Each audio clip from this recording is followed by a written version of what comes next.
অগ্নিজিৎ মুখার্জি ভজনকে ফোনে বলে গীতা আমাকে এই কেসটা থেকে ছাড়িয়ে আনবে, ও প্রমাণ করে দেবে আমি নির্দোষ।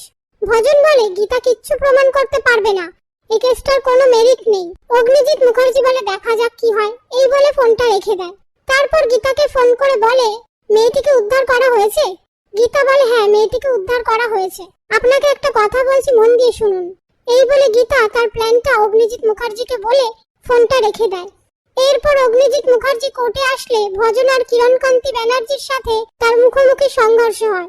ভজন অগ্নিজিৎ মুখার্জিকে বলে আপনার বিরুদ্ধে এমন কেস দেব যে আপনার যাবজ্জীবন হয়ে যাবে, এই বলে সেখান থেকে চলে যায়। তারপর গণেশ গাঙ্গুলি অগ্নিজিৎ মুখার্জিকে বলে আমার খুব ভয় লাগছে। অগ্নিজিৎ মুখার্জি বলে কেন? গণেশ গাঙ্গুলি বলে গীতা যদি সময়ের মধ্যে কোর্টে এসে পৌঁছতে না পারে তখন কি হবে? অগ্নিজিৎ মুখার্জি বলে আমার গীতার উপর পুরো বিশ্বাস আছে, ও আমাকে ঠিক বাঁচিয়ে নেবে। এই নিয়ে তারা কথা বলে। এসব কথার মধ্যে অগ্নিজিৎ মুখার্জি গণেশ গাঙ্গুলিকে বলে আমি যে আপনাকে অসৎ প্রমাণ করেছি এর জন্য আমি ভরা কোর্টে দাঁড়িয়ে সবার সামনে আপনার কাছে হাত জোড় করে ক্ষমা চাইবো। গণেশ গাঙ্গুলি বলে আপনি কেন ক্ষমা চাইবেন?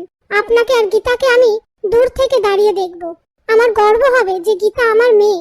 অন্যদিকে ভজন বড়বাবুকে বলে সাক্ষী কোথায়? তখনই সেখানে রত্না দেবী আসে।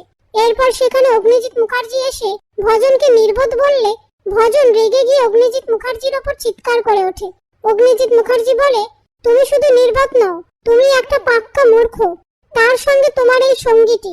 পাশ থেকে কিরণকান্তি ব্যানার্জি বলে একদম ঠিক কথা বলেছেন, কোর্টে আজকে সাপতাল বাজবে। সেই মুহূর্তে গীতা এসে কথাটা শুনতে পেয়ে বলে এবার কোর্টে বাজবে কেওড়া তাল, সামলাতে পারবেন তো? এত লম্ফজম্প কিসে? রত্না কি জবানবন্দি দিয়েছে সেটা ভালো করে পড়ুন। এরপর প্রমিতাকে সেখানে আনে আর প্রমিতাকে দেখে বড়